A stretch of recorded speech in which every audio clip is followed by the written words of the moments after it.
Olá, seja muito bem-vinda, seja muito bem-vindo. Eu sou a Flávia Giannini e esse é o videocast Caleidoscópio Jurídico.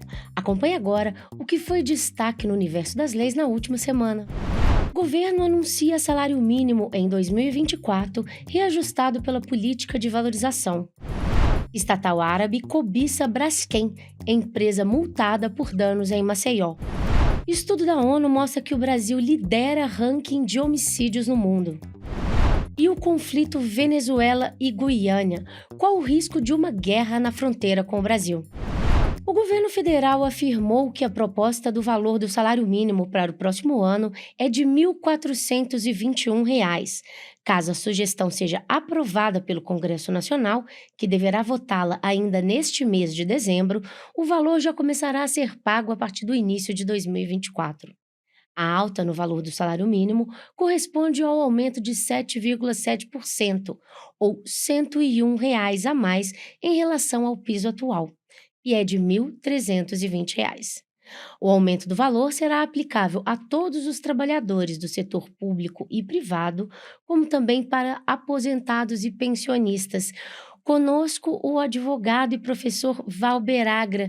Notícia de aumento de salário mínimo. Agra, qual o impacto para a economia no próximo ano? E esse aumento ele pode melhorar a percepção da população sobre o governo? Espera-se que sim. Veja, o salário mínimo, como já dizia vários setores retrógrados, ele não é causa da inflação. Muito pelo contrário, ele é causa de desenvolvimento. Um dos motivos de nós estarmos crescendo esse ano, a taxa de 3%, é justamente o aumento do salário mínimo. Esse ano é o segundo ano que nós temos mais um aumento real do salário mínimo. Passamos 6 anos, os 2 de Temer e os 4 de Bolsonaro, sem nenhum aumento real do salário mínimo. Mas veja, o grande paradoxo de tudo isso é como é que pessoas que ganham salário mínimo ainda defendem quem é contra o aumento do salário mínimo. Então, quando você vê a percepção do governo só vai melhorar quando nós começarmos a tratar, fizermos um mínimo mútuo comum em relação às questões econômicas e começar a tratar isso com o povo de forma aberta.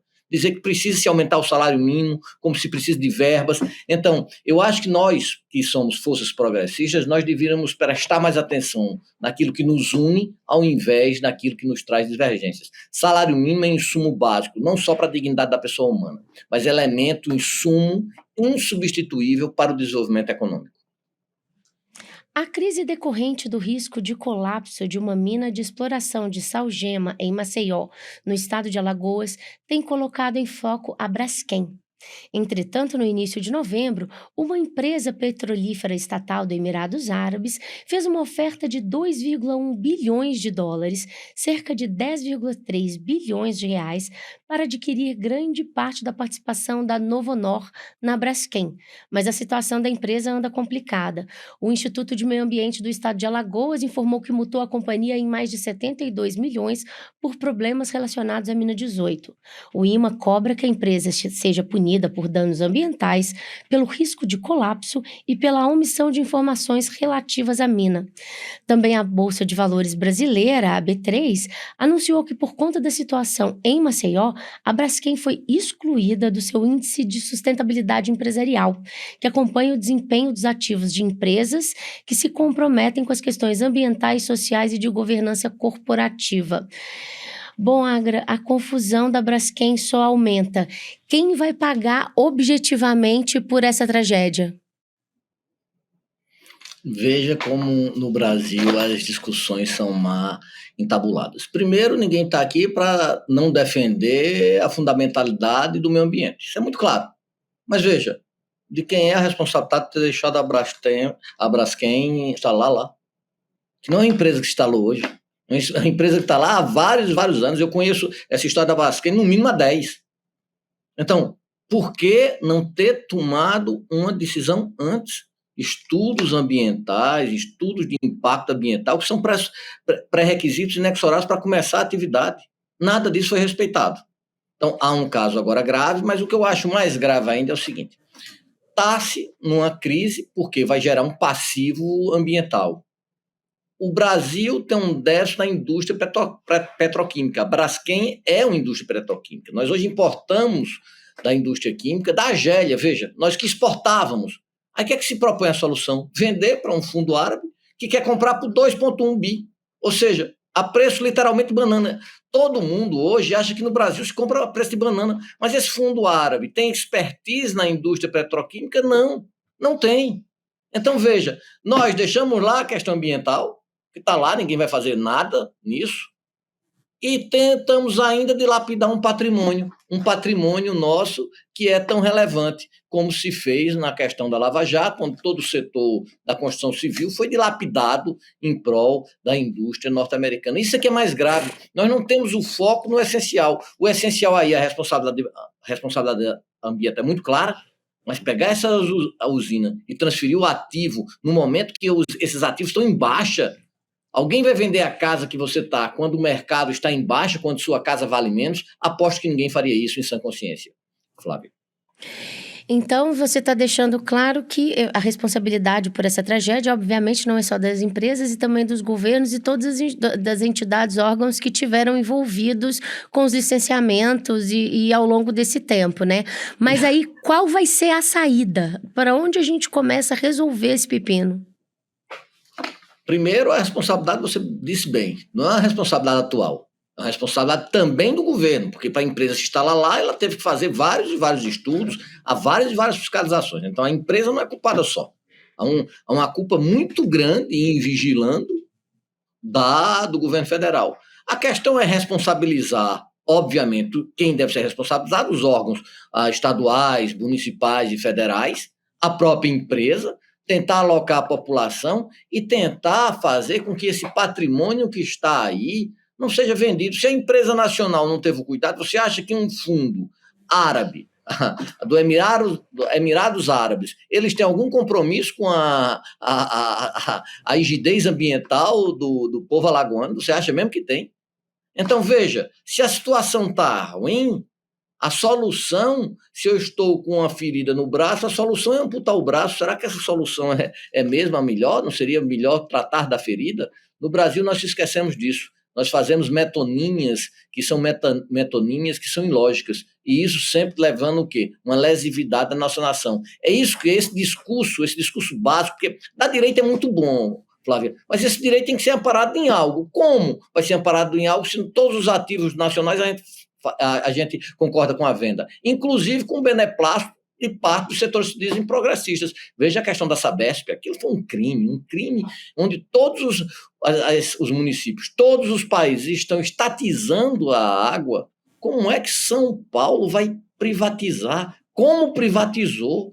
Como todo mundo sabe que vai aumentar preço, todo mundo está se esquecendo do que nós pagamos nos nossos planos de saúde, que são caríssimos e não prestam serviço que nós entendemos como adequado.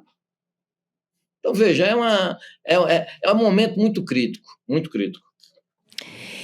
E uma notícia devastadora, o Brasil registrou 47.722 assassinatos em um ano.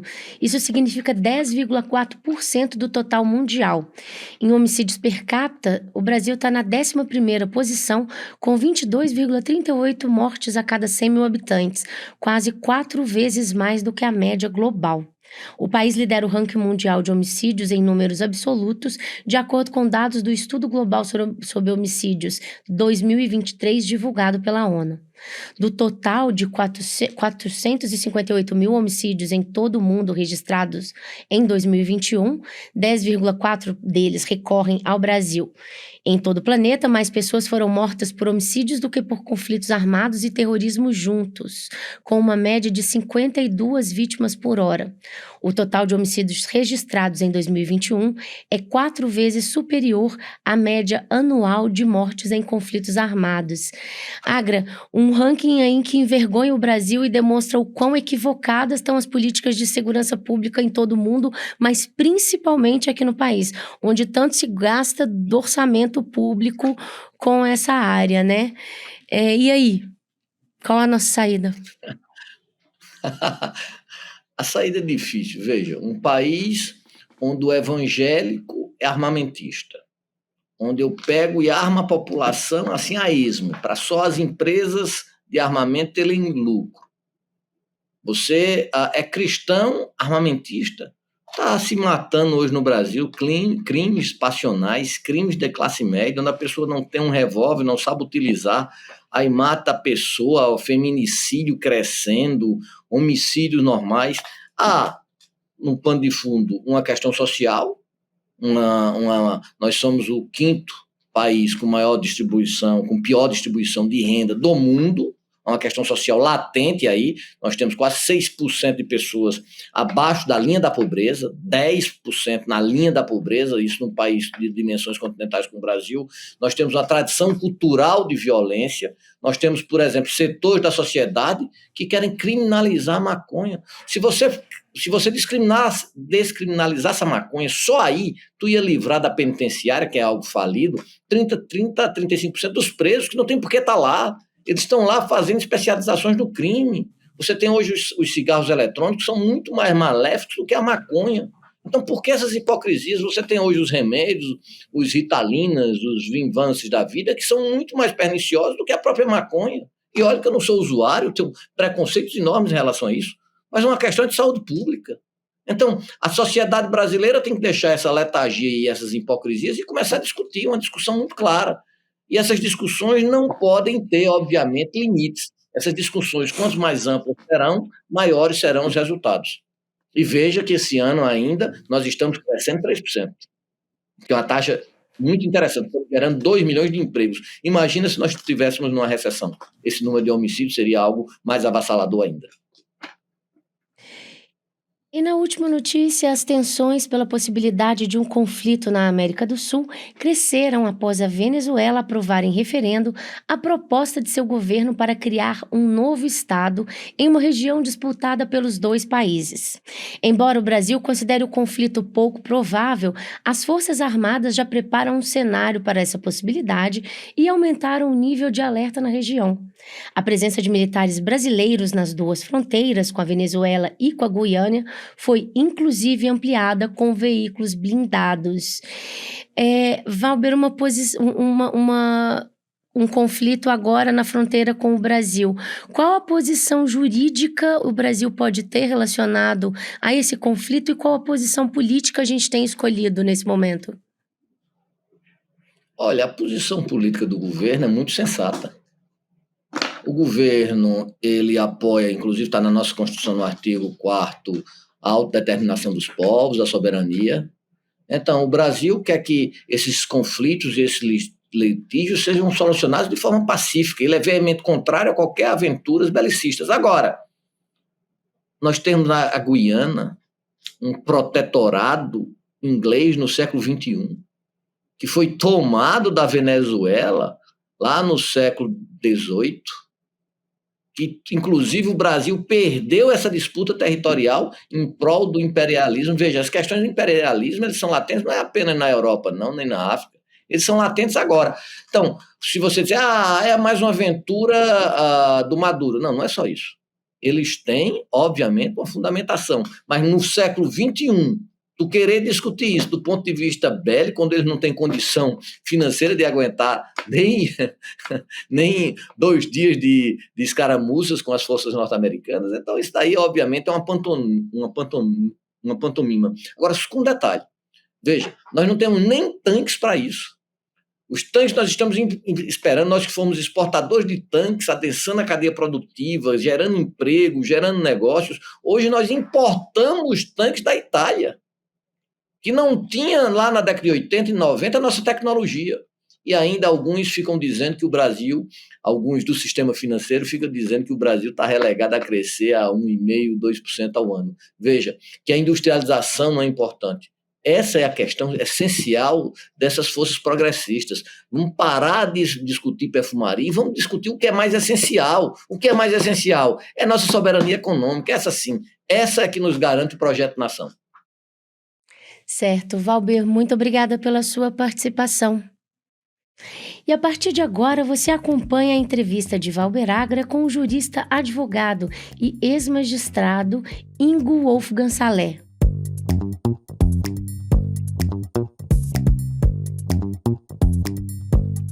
Minha saudação a todas e a todas. Esse é mais um Caleidoscópio Jurídico.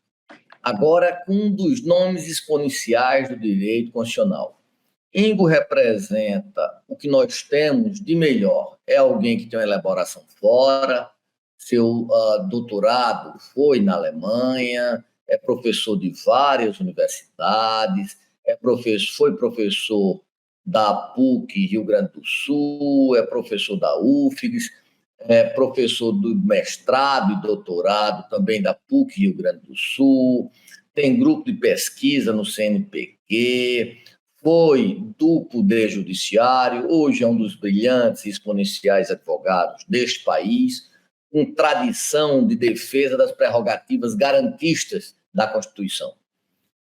Inicialmente, para você, Ingo, as saudações suas iniciais. Muito bem, obrigado. E saudação a todas e todos, especialmente ao meu querido amigo e colega já de longa data, né, Valber Moura Agra, né? Não vamos, né, entregar o jogo de quanto tempo, Valber, né? Para mim é uma particular honra participar desse programa, que eu sei que é um programa muito concorrido, né, pelo qual já passaram nomes de fato ilustres antes de mim, outros passarão.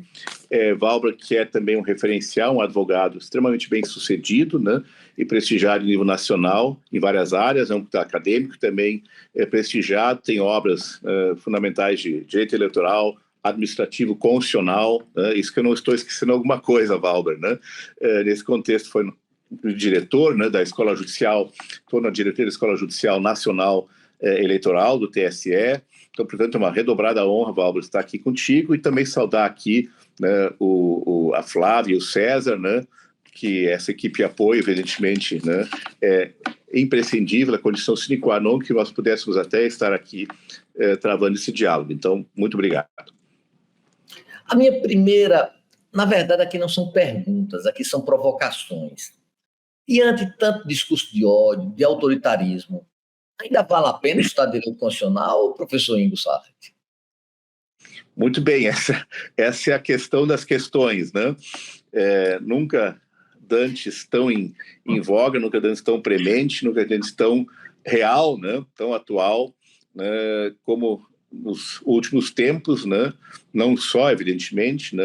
É um problema, é um dilema, né? Uma interrogação em escala global, mas é claro que é atingido de modo mais ou menos intenso, né? Impactante, alguns países, né? Evidentemente não só o Brasil, mas também é o que evidentemente nós temos mais próximo de nós, que nos é mais caro, né? O nosso Brasil, o nosso Estado Democrático de Direito, a nossa estabilidade institucional democrática, nos últimos anos, né, em escala evidentemente cada mais agudizada e polarizada, né? É óbvio que isso é uma ingenuidade, e a maioria, não todos, infelizmente, reconhecem isso, né? Não vê nisso de fato um risco, né, e um perigo, né, real, atual, iminente, né, ao Estado Democrático de Direito e suas instituições mais sedimentadas, mais tradicionais, né, que evidentemente corresponde justamente ao ideal, né, à própria ideologia do constitucionalismo moderno, né, especialmente no final do século XVIII, mas é claro, né, com evoluções significativas, variações também conforme, evidentemente, cada contexto, até hoje, né? E é um discurso constitucional que, evidentemente, nós, Valber, né, eu, tantos colegas nossos, né, temos pregado, né, ao mesmo tempo defendido tanto tempo. Então, essa é uma ameaça real, né? E é claro que, por outras razões, não só por isso, né, nosso Estado Democrático de Direito está em perigo. Nós ainda o temos, felizmente, ele ainda tem força suficiente para se autodefender, né, das ameaças às instituições democráticas, mas é claro, né, ele cada vez tanto mais fragiliza, quanto mais também temos uma crise de confiança, né, que é central, uma confiança em relação às instituições democráticas, da própria democracia, como regime político, como sistema de governo, né, mas também as próprias instituições e aos atores, aos agentes, né, que estão, evidentemente, à frente dessas instituições que, claro, no Estado constitucional são basicamente, né, tradicionalmente, o poder legislativo, o poder judiciário e o poder executivo. Todos estão afetados por isso, que não é de hoje, alguns mais ou menos, conforme os ventos dos ódios, né, e sensibilidades do momento, né? Nos últimos tempos no Brasil tem sido mais o Congresso e especialmente o Poder Judiciário, né? Claro, representado pela figura do Supremo Tribunal Federal, mas de todo modo é claro que uma crise de confiança no Estado Constitucional, na democracia, nos próprios direitos humanos fundamentais, ela mina, né? Ela é um processo de, como dizia a ministra Carmen Lúcia, no seu voto no caso do Fundo Amazônia, já era um processo de cupinização, né? de erosão, né? De dentro para fora do Estado Democrático de Direito. Então, não sei se eu consegui, pelo menos, começar a responder satisfatoriamente a tua interrogação. Perfeito. Me diga uma coisa, a divisão de poderes no sentido funcional, legislativo legisla, executivo administra, judiciário julga. Realmente você ainda acredita nisso, professor Inco? Olha, sim, eu diria, acredito, né? Temos um dever, digamos assim, se não constitucional, eu diria até moral, né? Pelo menos como juristas que tentam, né, ser juristas, né, digamos assim, de um Estado constitucional que mereça esse rótulo, né?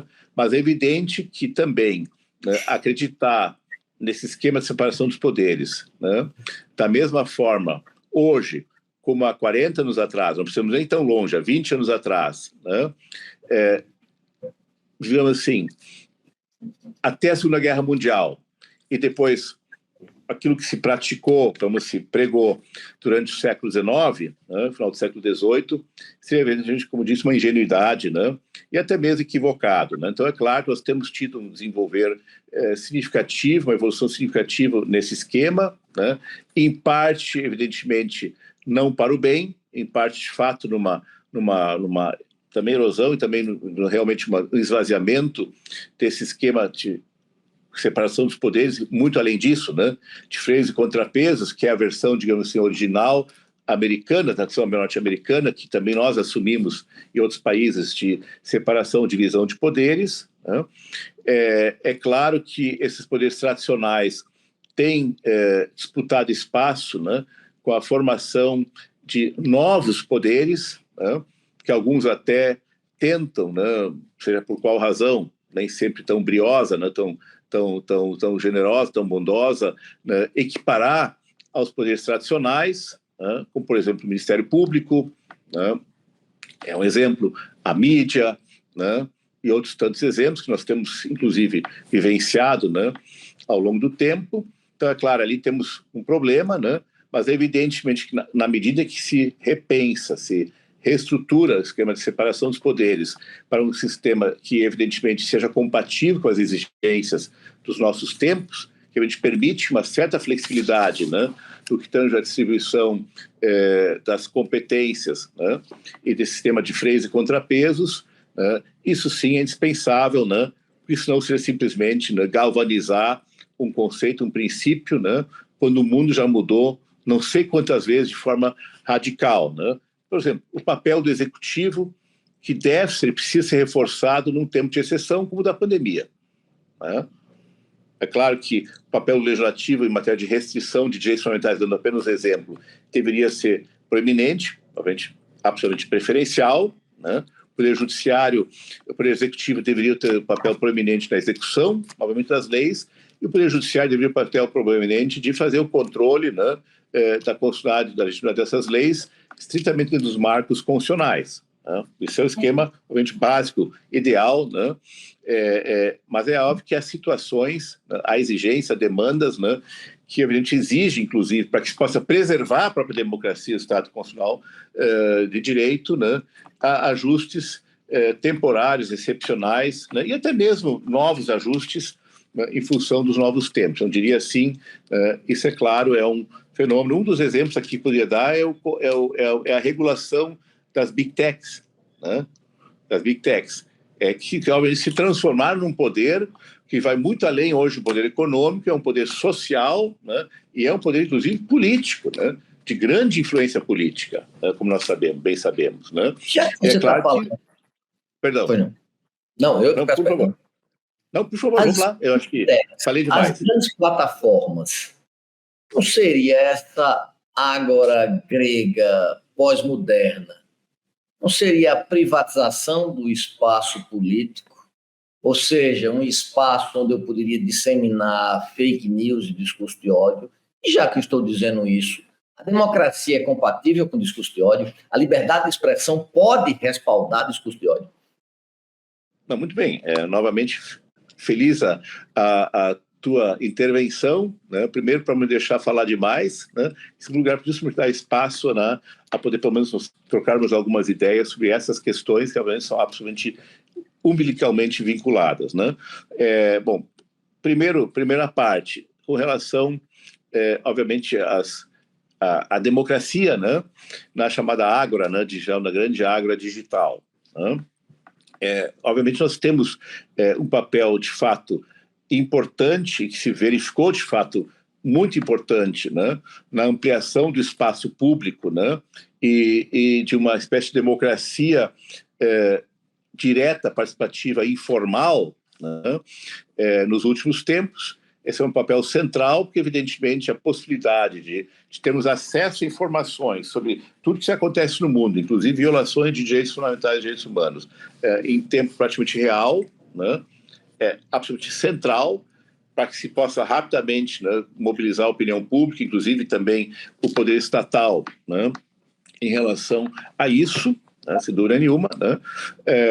Ao mesmo tempo, é claro, né, o efeito colateral que cada vez mais relevante, né, em função do abuso, digamos assim, das disfunções que já são quase estruturais atualmente, do efeito inverso, né, do efeito profundamente antidemocrático, né, inclusive absolutamente colocando em risco, perigo imediato, né, uma gama imensa de direitos humanos e fundamentais.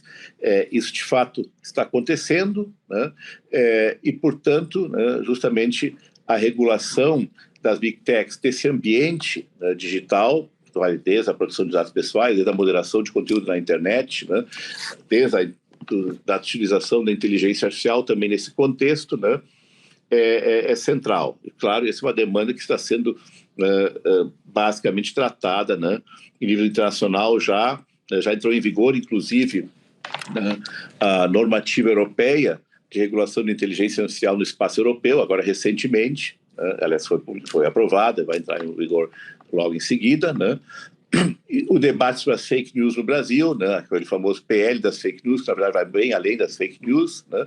Eu diria assim, voltando para dizer informação, fake news, discurso do ódio, né.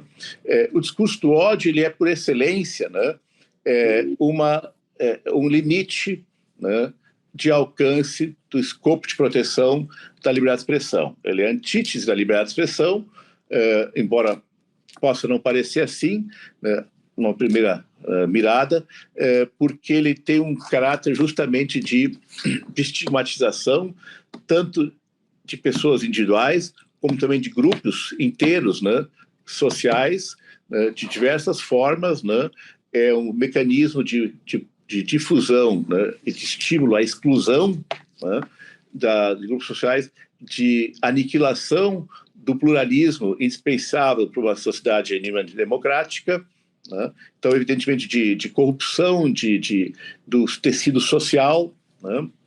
Inclusive de geração de um grupo de pessoas hiperconectadas, né? Que passa a viver de uma forma praticamente descolada da realidade, né? E de qualquer contato social real, né? Então, novamente, o efeito bolha, né, como nós conhecemos, né? Todos esses são fenômenos que, evidentemente, fazem com que o discurso do ódio precise ser regulado, né? E, evidentemente, né, regulado com ênfase. Claro que existem níveis de discurso do ódio, né, níveis de impacto de discurso que possa ser classificado como discurso do ódio, mas, evidentemente, que até mesmo a grande potência dos Estados Unidos, né, nem lá a liberdade de expressão é absoluta e cada vez menos absoluta, né, em face dos novos envolvimentos, né, das fake news, da desinformação, etc, etc. Né? Então, até mesmo lá está havendo avanços nesse sentido. Né? Então, acho que de algum modo, de forma minimalista, né, pelo menos procurei, né, honrar esse teu convite, essa tua pergunta. Vamos lá. Aqui só são provocações. Eu não vim aqui para lhe facilitar. Eu vim aqui, obviamente, para deixar a questão mais tensa. Ativismo é uma forma de legitimação ou uma forma de deslegitimação? O ativismo judicial brasileiro, com o juiz Hércules, não transformou o poder judiciário em um poder mais corporativista, não? Vemos assim, a pergunta, obviamente, é outro debate central. Eu diria que, de fato, né, temos que buscar apostar um pouco mais, né, num debate mais sereno, não radicalizado sobre isso. É claro, levando em conta também que o Brasil é o Brasil, não é Portugal e não é Alemanha, né, onde, evidentemente, o Poder Judiciário recebeu do Constituinte poderes maiores, né, do que, na grande maioria, dos sistemas, né, constitucionais no mundo, né? É óbvio que isso também tem que tudo ser levado em conta. As possibilidades de acesso de controle de constitucionalidade são muito mais amplas do que a absoluta maioria do mundo, né? Mas, de todo modo, também a tendência do Congresso transferir, né, a sua responsabilidade de legislar sobre o tema para a Corte Constitucional, né, para se liberar, lavar as mãos, né, como já dizia um famoso personagem da história, né, muito atual, aliás, né, é um fenômeno que, de fato, merece decididamente muito mais cuidado, né, mais reflexão e, talvez, né, um pouco mais autocontenção, o famoso judicial self-restraint, né, por parte da nossa Suprema Corte, né, até porque isso, né, tende a potencializar resistências, né, e reações, né, que, definitivamente, são desnecessárias, né, e acabam afetando não só a confiança na Corte, nas decisões judiciárias, né, como também gera um processo de deslegitimação às avessas, né, da atividade judicante, isso em escala legal. Não me parece só uma questão de corporativismo, né?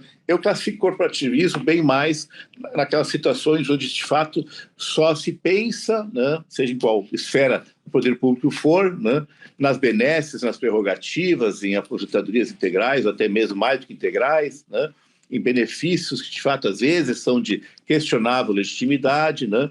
Que era um moralismo anti-legem, era um moralismo direcionado, não impessoal, e era um moralismo que ele destruiu um determinado setor econômico do Brasil que estava dando muito certo e principalmente concorrendo internacionalmente, que era o setor da construção civil. Quando nós chegávamos no aeroporto de Miami, nós tínhamos um campo lá da Odebrecht. As empreiteiras brasileiras tomaram conta da África e hoje deram lugar a empreiteiras da China. Será que isso foi direcionado? Será que esse moralismo, ele, eticamente, no sentido do ethos, não seria tão pernicioso, mais pernicioso do que a ilegalidade em si?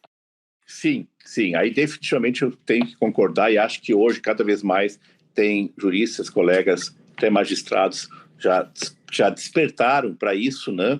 E estão ainda despertando para isso, né, para esse fenômeno, né?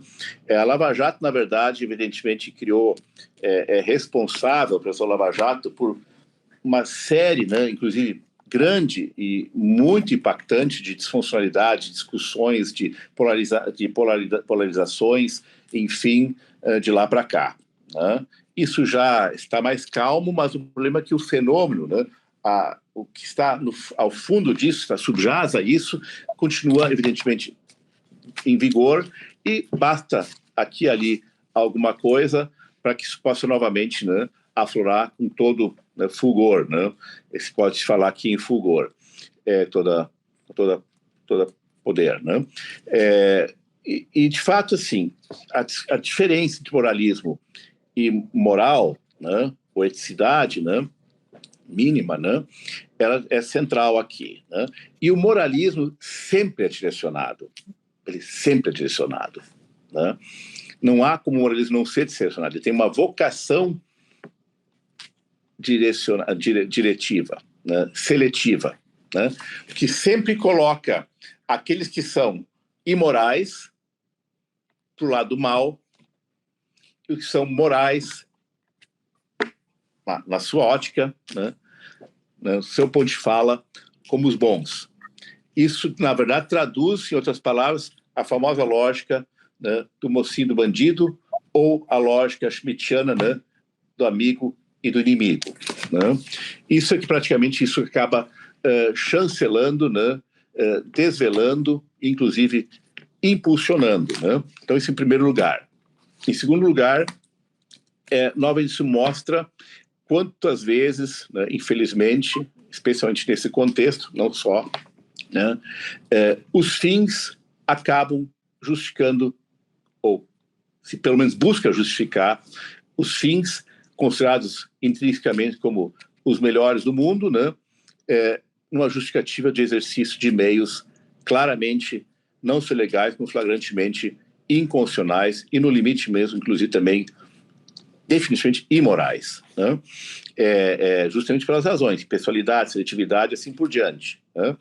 Isso, de fato, é um fenômeno sério, seríssimo, né?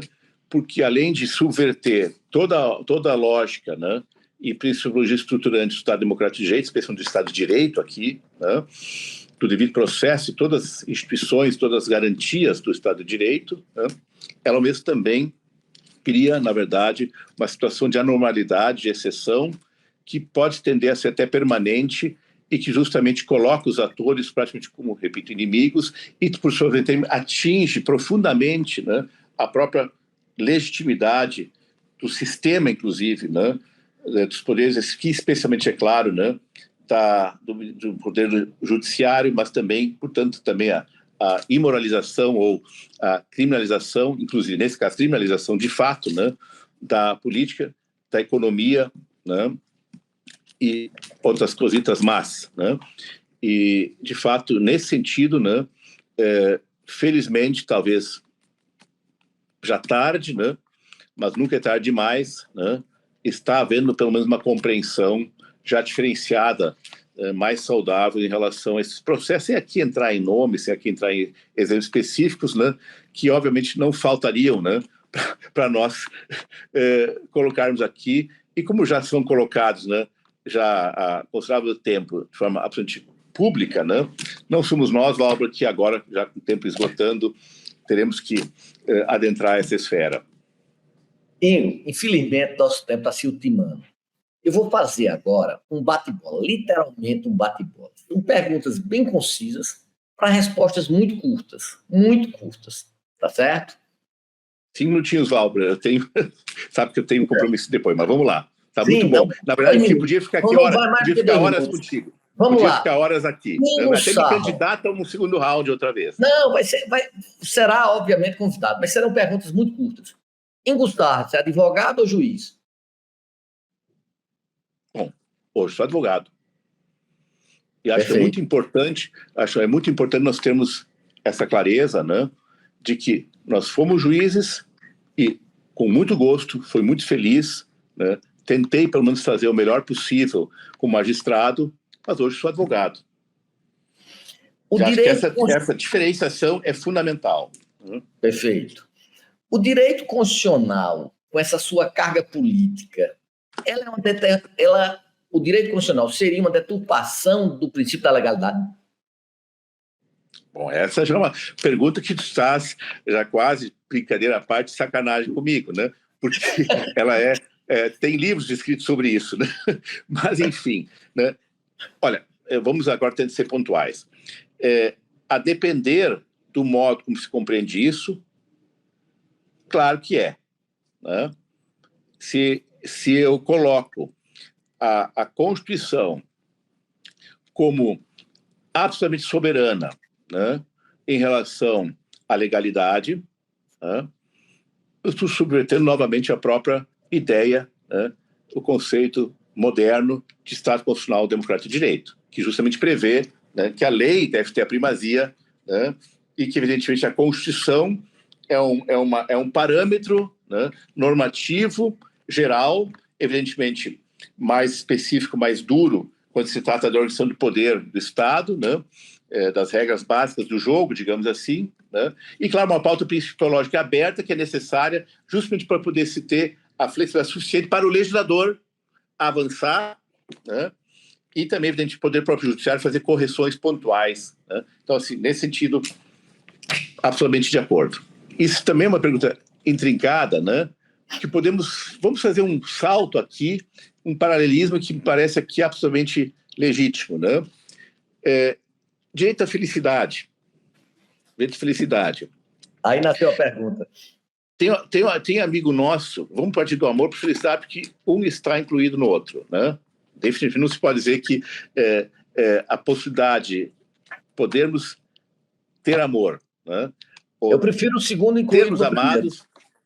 Sermos amados faz parte, evidentemente, da busca, né? E da possibilidade de sermos felizes, continuidade integral. Então, vamos colocar as coisas juntas, que é possível. Claro, tem diferenças, mas acho que, grosso modo, é possível colocar isso junto no mesmo saco, digamos assim, né? Farinha do mesmo saco. Quando alguns autores, eu diria assim, particularmente um querido amigo meu, e acho que o Valber também, e é uma pessoa muito querida, né, e respeitada, já embora jovem por muita gente, nosso Saul Torinho, né, escreveu uma tese realmente impressionante, né, sobre o direito à felicidade, né. Ele chegou a ser alvo, né, de uma forma absolutamente injusta, né, não de críticas. Críticas se pode discutir isso, críticas se pode fazer em relação a tudo, né? Até positivo se a crítica for construtiva e enfrentar ideias, enfim, né? Isso é uma coisa. Mas algo até mesmo de piada, assim por diante, né? Até mesmo no nosso meio, né? Até para os atores conhecidos do nosso meio, né? Eu, desde o início, eu já citei logo mais, né? Pode até se discutir sobre a existência de um típico, direito fundamental no sentido clássico do termo, né, a felicidade. Mas as pessoas esquecem, ele evidentemente não, né, na central, no início da tese dele, de que lá já a primeira versão 1.0, na verdade, salvo algumas poucas emendas, segue sendo a versão da Constituição Americana, estava o principal direito de qualquer pessoa, cidadão, é a busca da felicidade. Ou seja, se na vertente do nosso constitucionalismo democrático contemporâneo, até hoje, está, né, a ideia, né, conceito, um princípio, né, de que a busca da felicidade é o mais sagrado direito das pessoas, né, eu diria que é um equívoco, né, dizer que não se pode tratar isso como um direito. É claro que se pode entender, é um direito fundamental no sentido amplo, que evidentemente precisa ser concretizado, definição. Ele é densificado por vários outros direitos. A livre personalidade, a liberdade, etc, etc. Então, se a gente consegue isso nesse conjunto, né, me parece que não é só possível, como é, inclusive, consistente, né, obviamente dentro do devido contexto, falarmos sim do direito à felicidade. Ingo, eu estou muito satisfeito, infelizmente nosso tempo é curto, eu gostaria de passar a palavra a você, para você poder agradecer a todo o nosso público ouvinte nos vários rincões desse imenso Brasil. Para o Caleidoscópio Jurídico, para o ICL, foi uma grande satisfação tê-lo aqui, você sabe que você é um dos mais destacados constitucionalistas hoje no Brasil. Suas depreensões finais. Bom, o réu sempre fala por último, né, Valber? Pelo menos no Estado de Direito, o réu tem direito à última palavra, né? Então, vamos aqui. Estamos no Estado de Direito. O caleidoscópio, né, é o Estado de Direito, né? E, portanto, obrigado pela última palavra. Então, primeiro, Valber, muito obrigado. De fato, foi um momento muito interessante, porque a gente sabe que o mais bacana, né, é poder ter um bom debate, ter uma boa interlocução, evidentemente, com questões sérias, mas de uma forma, digamos assim, amiga, né, construtiva, leve, né, que obviamente é que deveria pautar esse tipo de debate. Então, em primeiro lugar, obrigado por isso, Valber, né, por perguntas muito, muito atuais, realmente provocações muito pertinentes, né, e inclusive eu já passei do meu horário, já vou ter que mandar um WhatsApp logo na sequência em relação à consulta, mas de qualquer sorte, se não fosse uma consulta marcada, poderia ficar, se deixássemos, né? Então eu agradeço bem-horadamente, obrigado a todos e a todas e até um próximo Caleidoscópio Jurídico. Muito obrigado. O episódio 18 do videocast Caleidoscópio Jurídico se encerra por aqui.